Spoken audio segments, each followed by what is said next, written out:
Chers amis, bonjour. Pareil que pour les présidentielles, c'est plié, dites donc. Sous-entendu, c'est Macron qui sera réélu. Oh, les chiens. Je dirais même les bandes... Désolé, je vais être grossière. Les bandes de cons qui véhiculent ce type d'idées. Il y a vraiment des coups de pied au cul qui se perdent, moi je vous le dis. Allez donc demander aujourd'hui aux Russes eux-mêmes, qui voient les opposants politiques à Vladimir pour faire la vaisselle, ce qu'ils en pensent de leur dictateur. Qui s'habille de démocratie, qui justifie qu'on appelle ça une démocrature, alors que ça lui va aussi bien qu'un tutu de petit rat de l'opéra et qu'il sombre dans le ridicule pour tenter de racheter ses lacunes sur le plan international et diverses incompétences dans sa politique intérieure. On apprenait ce matin, figurez-vous, qu'il terrifie ses conseillers, et pour cause. Quand on observe qu'il est capable d'envoyer quelqu'un empoisonner ses opposants sur le sol britannique, ils sont en droit de se demander effectivement ce qu'il est capable de leur faire à si faible distance. Il paraît, enfin, c'est ce qu'on dit, vous savez ce que c'est que les rumeurs, que quitte à donner à manger au diable, mieux vaut avoir une cuillère avec un manche le plus long possible. Je n'ose imaginer dans quel état d'esprit peut se trouver aujourd'hui le moindre de ses collaborateurs, et quelle est la profondeur de son sommeil. Est-ce que les dictateurs repassent eux-mêmes leurs chemises? C'est ça ma question. Pareil que pour les présidentielles, c'est plié, dites donc. Justement, en entendant ça ce matin, je me suis posé la question suivante. Ayant observé depuis des années à quel point les dictateurs avaient toujours des cols de chemise immaculés, à moins que ce ne soit leur djellaba, quand il s'agit de dictateurs du Moyen-Orient, et que le monde entier savait que son pays, par sa faute, était à feu et à sang. Je pense à Bachar al-Assad, sachant que Poutine est le seul ami de Bachar al-Assad. Comment donc ces chemises immaculées étaient-elles lavées, séchées, repassées, et enfin, potentiellement, pliées, précisément? Est-ce que les pruneaux qui tombent et éventrent les écoles, les dispensaires, les hôpitaux sont fabriqués de telle sorte que tout ce qui se nomme blanchisserie, à moins qu'il ne s'agisse que de blanchir de l'argent sale, attention aux faux amis, détecte-t-il les fameuses blanchisseries? On ne sait pas. Pareil que pour les présidentielles, c'est plié. Oh.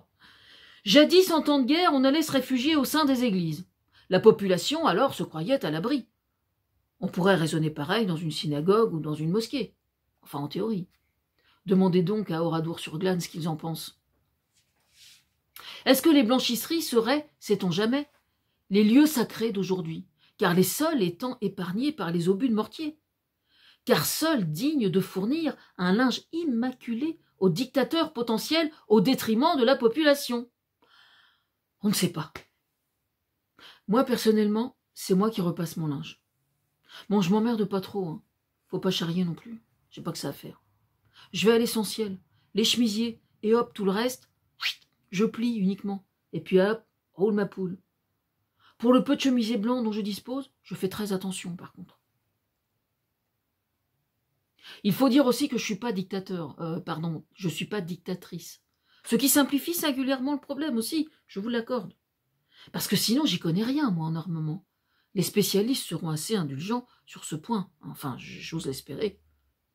Mais envoyer un pruneau qui est capable à lui seul d'aller chercher une cible parfaitement déterminée et nommée... Il me semble bien que ça existe déjà, non? Non, je sais pas comment ça s'appelle, moi, je vais l'appeler modestement le pruneau, tiens, pour les besoins du sketch. Et que Maître Pruny ne s'offusque pas, s'il vous plaît. En temps de guerre, il faut se serrer les coudes. Imaginez le pruneau, donc, dans le centre-ville.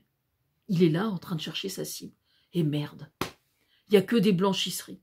Vous vous rendez compte un peu? Que des blanchisseries. C'est peut-être ça, en fait, la solution. Déguiser tous les bâtiments essentiels, et je dirais même vitaux, avec écrit dessus « blanchisserie ». Les écoles, les dispensaires, éventuellement les lieux de culte en dernier, points de ravitaillement, essence, hôpitaux, magasins de première nécessité, et hop, le tour est joué. Le pruneau ne sait plus qui il doit bombarder, et du coup, au bout d'un bon quart d'heure, il finit par s'impatienter sévère, et il se dit, bon ok, j'en ai ras-le-bol qu'on me prenne vraiment pour un con, retour à l'envoyeur. Il retourne d'où il vient, et bim, il explose le dictateur. Oh, tout ça pour quelques tocards qui s'imaginent que dans un pays démocratique comme la France, j'ai bien dit démocratique, si imparfaite soit-elle, et à quelques semaines des élections présidentielles, des connards le sont au point de prétendre que pour les présidentielles, c'est plié. Ah, mais putain de merde, quand on me cherche, on me trouve.